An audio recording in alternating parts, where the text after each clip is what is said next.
This is the first lecture, so we're going to go over the requirements for the class. I hope you've seen my introduction to the fall. You can see what I look like and my biography. I am Bruce Bradway. This is cultural psychology. This is where I live, Lost Nation, Iowa. This is my telephone number, or it's my cell phone number. So if you need to get a hold of me, office hours, I have office hours Monday through Thursday. Monday and Tuesday are in the afternoon, 3 to 5 o'clock, and on Wednesday and Thursday they're in the morning, 8 to 10. That is all Mountain Standard Time. And here is the Zoom address right there. Okay, so now let's talk about how to pass the class. This is the textbook, Heine's Cultural Psychology, 3rd edition. You can use the 2nd and 4th edition if you can find them. So how do we pass the class? Well, each chapter has a quiz, and there are, I don't know how many chapters, 15. Oh, they're worth 15 points. Okay, so there's, I don't know, how many chapters are there? There are 14 chapters. You have to write a 5-page paper. The 5-page paper is 5 pages of text, not 5 pages total. So if you have a introductory page and a reference page, that is 2 pages, and you need 5 more, and those are 5 more pages typewritten. Each chapter has a theme. That's what we're going to be dealing with. Oh, the paper that I want you to write, the 5-page paper, has to do with something. Has to do with another culture. I want you to investigate another culture. It can be any culture: Chinese culture, the Japanese culture, the French culture, the Icelandic culture. A lot of people study the Mongolian culture. That's surprisingly. So you can either use a fictional book or a non-fictional book. I want you to read another book about another place. We talk about the Navajo Nation all the time. I don't want you to deal with the United States per se. You can deal with subcultures in the United States, what the drug the drug movement, the cowboys. There are lots of different cultures in the United States. You can be as creative as you like.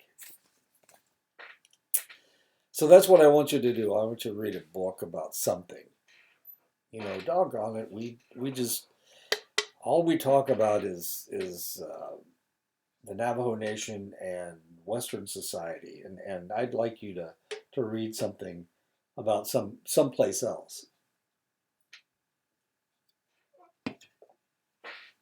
So that's what I want you to write your paper on. There will be discussion questions worth 140 points. Add that all up, it's about 450 points, and that's how you get an A, is by scoring between 405 and 450 points. This explains the paper. I hope it's got the right dates on it. Yes, it seems to. There's a rubric I'm going to use. There are the chapter cultural comparisons that we're talking about. And I will ask you a question that you have to answer. This has to do with AI and ChatGPT. Let's just move this down a little bit. There we go. I do not like AI. I've been teaching about AI for about 5 years now. We just had a seminar during convocation that dealt with artificial intelligence. They were trying to talk us into using it in class. Well, no, I want you guys to think. And if you're using a robot to do your thinking for you, then you're not doing the thinking. So we're not going to do that. We'll let the STEM people deal with that. Anyway, there you go. That's how you pass the class. All right, save, you betcha. Okay, so let's go ahead and get into the lecture. What is cultural psychology? What is cultural psychology? This is a Chinese culture, you can tell because of the dragon. Next week we'll have a Japanese PowerPoint theme. People from different cultures live their lives differently. They speak different languages. They have different customs. Marriage customs. These are marriage customs. They eat different foods. I have a former student who is from Bangladesh. And by golly, every time I eat dinner with that guy, he eats the strangest things. Lots of rice. He likes to go to Chinese restaurants because he can get rice. Different religious beliefs. There's lots of them. Different rearing practices. How do you raise your child? Much about a person's lifestyle can be predicted just by knowing his or her culture. Psychological processes are shaped by experience. To what extent should ways of thinking look similar around the world because people share a universal brain? To what extent should people around the world look different because they have divergent experiences? And here's a pony, a Shetland pony, and this is a long-legged dog. I can't think of the name of it. Culture is any kind of information that is acquired from other members of one species through social learning that is capable of affecting an individual's behavior. Any kind of idea, any kind of belief, any kind of technology, any kind of habit, any kind of practice, including Gangnam Style by Psy. That's Psy right there. I can't play the song for you because it is copyrighted. And if I played it for you, then I would not be able to show you the lecture. And there's Psy again with his chorus line. Culture indicates a particular group of individuals. Cultures are people who are existing within some kind of shared context. And this, of course, is the Korean culture. Culture can be used in global context. Western culture refers to people clustered from the northern area of Europe. Western culture, England, this is the United Kingdom. United Kingdom is Scotland, Northern Ireland, Wales, and England. That's the United Kingdom. Part of the Western culture is the Netherlands. This is Amsterdam, the canals of Amsterdam. Orange is really popular there. France is another part of Western culture. And Germany, and this is the castle at Neuschwanstein in Bavaria. That was the inspiration for Disney's castle at Disneyland or Disney World. Countries with strong English heritage, the United States, Australia, and Canada. We have strong English heritage. We speak English. So do the Canadians, and so do the Australians. Jewish culture, while 32% of Jewish people in the world actually live in Israel, 36% live in the United States. So we have a larger Jewish population than Israel does. Urban culture, not the same as rural culture. Some people will not live in rural areas. It scares them to be there. They need people around them. As weird as that. That just seems so weird to me. Because I live in a corn. Well, you've seen my video. I live in a cornfield. Actually, a soybean field this year. Next year will be a cornfield again. It was a cornfield last year. Gay and lesbian culture. These are all subcultures. High socioeconomic status culture.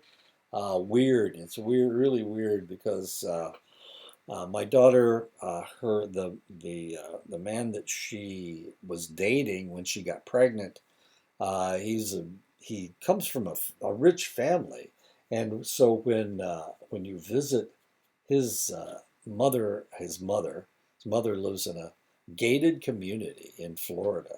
It's just so weird. They are so different, and they wanted to show off, so they took us to the country club.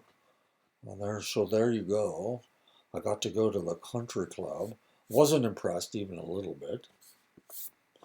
The vegetarian culture, to the extent that he's got it tattooed on his arm just so he can remember not to eat meat, I guess. The millennial culture, that's Toy Story and Britney Spears and Batman. I'm not sure who that is, but that's Will Smith. The Harvard culture is another subculture in the United States. The Mac user culture is another culture and subculture in the United States. That includes me. I have only used Mac computers, except when I was working at, where was I, that I used HP. Ashford had HP computers. The Trekkie culture, there you go. Live long and prosper. Members of subcultures may not live near each other, but their members live in a shared context, communicate with each other, maintain norms that distinguish them from other groups, and have some common practices and ideas. And these people are bronies. They have My Little Pony. These are brothers of My Little Pony. And of course, you identify with one of the My Little Ponies, the purple one, the pink one, the blue one, I don't, or the yellow one. Bronies. As weird as that seems. Each person has their own unique history of individual experiences that has shaped their views. All of these individual differences lead some people to reflexively embrace certain cultural messages, staunchly react other cultural messages, and largely ignore some other cultural messages. And of course, one of them would be veterans. Okay, this is a little interesting. The Sambia are a tribe in Papua New Guinea. This is New Guinea. And on the other side, this is New Guinea, this whole section right here. One side is New Guinea, and the other side is Irian Jaya. And this side belongs to Indonesia, and this side is an independent country. Because of the constant warfare around them, they have culturally ingrained initiation for boys to transform them into men. If they don't become men, then they aren't able to protect themselves. So these are the Sambia. The Sambia believe that femaleness is an innate natural essence. Maleness must be cultivated. Boys are seen as existing in a female world and are contaminated by their mother's wombs. It is very important to rid boys of feminine habits and transform them into brave men. So how do you transform Sambian men into brave men? Initiation practices are used to transform boys into men. Piercing the septum with the nose, thrashing boys with sticks. Initiation also includes older men giving gerundu to the boys, achieved through boys performing oral sex on the men. Semen is seen as physical basis of gerundu. Males are seen as incapable of producing semen without this initiation. In other words, you can't reproduce unless you perform oral sex on older men. Throughout one's life, a male engages in ingestion of semen from around ages 7 to 15, receiving fellatio to impart semen at age 15, heterosexual contact with wife after age 17, and some homosexual contact still. Sambian males thus go through homosexual, bisexual, and heterosexual phases throughout their lives. Sexuality, seen as a core identity in Western culture, is more dynamic in Sambian culture. It is the only way that they feel like they can survive. It's the only way for them to become male, is for them to be homosexual, bisexual, and heterosexual throughout their lives. In all cultures, and strangely enough, there is a group that is very close to them that they actually fight with from time to time. And that group feels that anal sex is the only way for a male to acquire maleness. So one group does oral sex, the other group does anal sex. As weird as that sounds, as weird as that sounds to us, that is the way that they do things, and that's the way that their culture, that's the only way that their culture can survive. In all cultures, people speak a language between 10 and 70 phonemes. In all cultures, people smile when they are happy. In all cultures, people have a word for the color black. In all cultures, people are disgusted at the idea of incest between parents and children. In all cultures, people understand the number 2. Some languages do not have a word for the color blue. People in some cultures are disgusted at the idea of incest between cousins, whereas people in other cultures are not. Kissing cousins, Elvis Presley.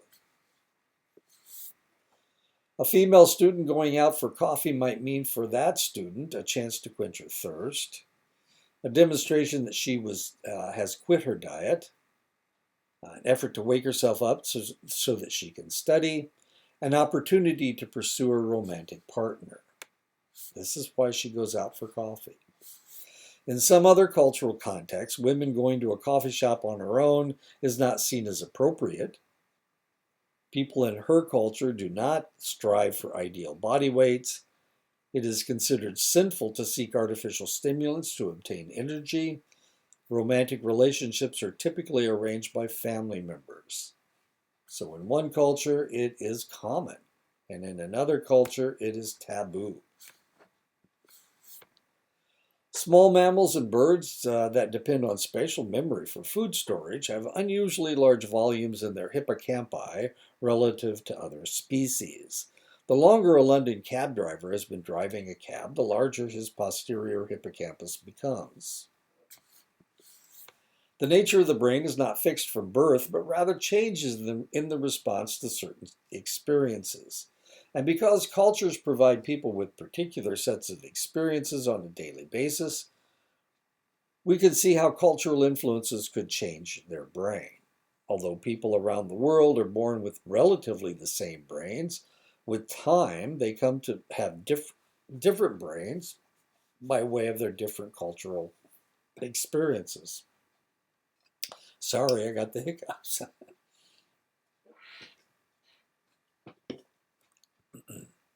Humans are so embedded in their cultural worlds that they're always behaving as cultural actors, and their thoughts are always sustained by the meanings that are derived by their culture. There are no occasions when people step outside of their cultural meaning systems and start to think instead like the universal human. People's thoughts are forever bound up in their own cultural meaning system. Many cultural psychologists would argue that culture cannot be separated from the mind because culture and mind make each other up. If a cognitive tool does not exist in all cultures, it reflects an absence of universality and is said to be non-universal, like the skateboard. An existential universal exists in multiple cultures, although the phenomenon is not necessarily used to solve the same problem, nor is it equally accessible across cultures.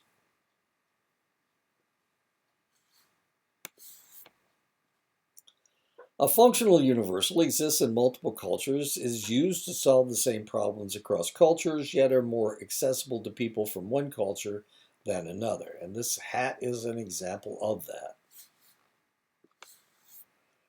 An accessibility universal exists in all cultures, is used to solve the same problem across cultures, and is accessible to the same degree across cultures. This is a Chinese bathroom. This is a bidet. This is the shower. This is the toilet. So what do? When they take a shower, they're actually cleaning their bathroom. There's no shower curtain. So they're not trying to keep the water in. This is where it drains. But what they do is everything gets wet, and then they clean the bathroom after they're finished. They wipe down everything. The vast majority of psychological study, this is really kind of weird because my friend my former student from Bangladesh, he's used to this kind of a bathroom. He's from Bangladesh, and he lives in Asia, and this is a common bathroom in Asia. So he's used to cleaning things. So anytime he takes a shower, he cleans the bathroom, and he thinks that's the way it should be. He also takes his shoes off when he goes inside. That's It was crazy. So I helped him move a couple of last week, or yeah, it was last week before last, and so we're carrying stuff into the house. And every time we stepped into the house, whether we were carrying the heaviest thing in the world or the lightest thing in the world, whether he was carrying boxes, it really didn't make any difference. He took his shoes off. It just drove me crazy because it probably took twice as long to move everything. And I wanted to get out of there. I needed to come home. I needed to grade, is what I needed to do. The vast majority of psychological studies have thus far been largely limited to explorations of the minds of people living in Western educated, industrialized, rich, and democratic societies. And these are known as weird societies. Why? Because it's Western educated, industrialized, rich, and democratic. A recent analysis of the top 6 journals and 6 subdisciplines of psychology found that 68% were American, 96% came from Western industrialized countries, 70% of all psychology study participants are undergraduate students. North Americans appear to be more fascinated with psychological questions than those from much of the rest of the world, especially those in collectivist countries. Many universities not in North America don't even offer psychology as a topic of study. The first school of psychology in Japanese universities was established in 2000.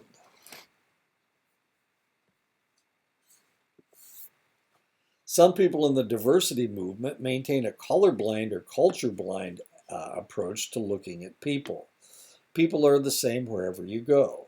The hope is that people will interact without focusing on someone's ethnic background, and this is known as the concept of post-race.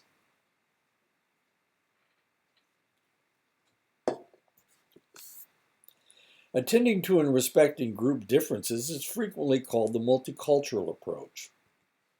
So this is the post-race approach. It's also known as the diversity movement or the culture-blind approach. But this is another one. This is the multicultural approach is the one that we mostly adhere to in psychology. The rationale behind this approach is that people really do identify with their groups, and most group identities are far more meaningful than the kind that can be artificially created in the lab. People are especially likely to identify with their group if their groups are smaller than the groups or are disadvantaged in some way. Minority groups tend to greatly value their group identities, and they often respond quite negatively to efforts by the majority group members to ignore what makes them distinctive. And this is what happened. This is what was happening to people coming into the United States. We had all these immigrants coming into the United States at the end of the 19th century and beginning of the 20th century. We had all these immigrants coming in from all kinds of different places. So what did we do? We threw them into schools. And in those schools, we educated them to lose their culture. That's what we did. We forced them to assimilate. This is the famous melting pot concept. But it was the education that did it. So they were trying to do the same thing with American Indians out west. And that's why they sent American Indians to boarding schools. The idea was that everybody would lose their cultural identity and everybody would become little Americans, as weird as that may seem. Now, of course, American Indians didn't like that. Most of the other people, of course, coming into the United States were immigrating from Eastern Europe or immigrating from Southern Europe or Western Europe or Asia or wherever they were coming from. They were coming to the United States voluntarily. And because of that, that really worked for that group. People lost their cultural identity. People who had a very strong culture, Italians, Greeks, they suddenly lost their identity, their cultural identity. The only cultural identity they maintained was through their religion. But other than that, they lost it. Now, American Indians, of course, you guys were already here. So when the federal government tried this forced assimilation, it didn't work because, well, mainly, so it actually did work with some people, and they continued to do it into the 1950s with the Relocation Act, where they were taking people off the reservation.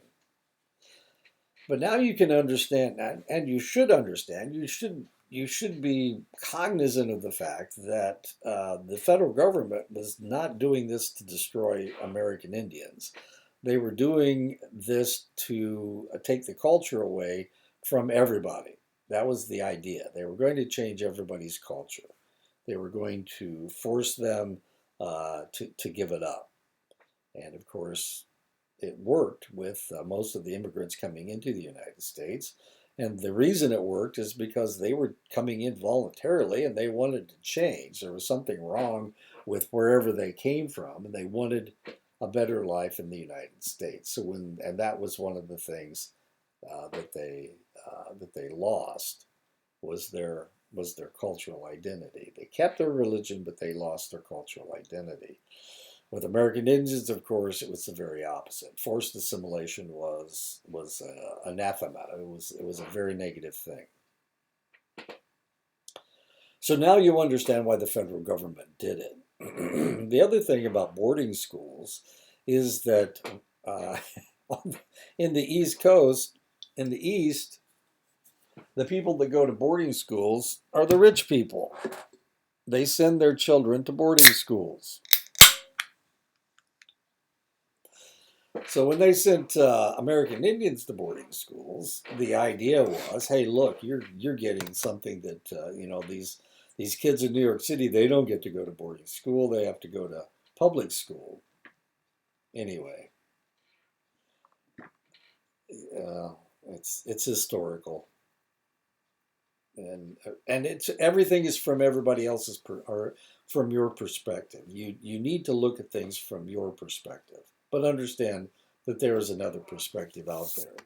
So the idea was that they were trying to destroy people's cultures on purpose. That's the way the educational system was set up. But of course, for the vast majority of immigrants, it was more of a positive thing. But for American Indians, it was quite negative. Efforts to downplay group differences may come across as suggesting that minority members would be accepted as long as they shed their distinctive cultural identities and act like those in the majority group. And of course, we've seen this over and over and over again. Studies done looking at corporations found that the more multicultural and less colorblind the attitudes of white employees, the more minority employees were engaged in their work. If you honor people's cultures, then they will respond positively. In the same study, researchers discovered that minority employees have more trust in and comfort with a company that offers multicultural messages rather than one that offers colorblind messages, especially when the company has only a few minority members. Ethnocentrism is judging people from their other cultures by their standards of one's own culture. Our cultures ultimately socialize us to be ethnocentric because we are socialized to value normative cultural behaviors. So in this case, normative cultural behaviors is short hair, short brown hair. This guy's got brown hair, but it's not short and it doesn't look like that. In the 1950s, with the advance in brain imaging techniques, psychology entered the cognitive revolution as researchers rejected the tenets of Freud, Skinner, Watson, and Rogers and began focusing on the meaning that people created through their encounters with the world.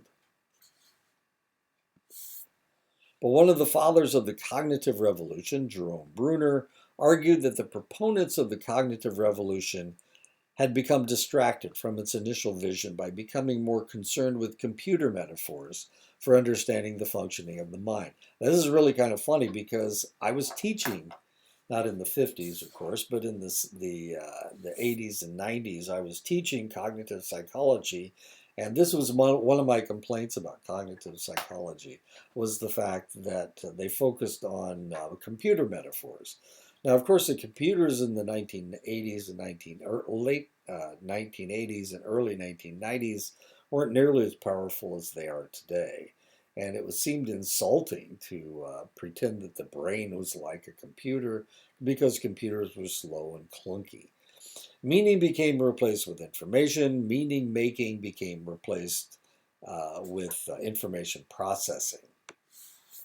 That's Bruner right there, what he looked like graduating from college. Bruner argued that cultural psychology has picked up a torch that was originally carried by early proponents of the cognitive revolution and has again addressed how people derive meaning from their environments. That is the end of that lecture.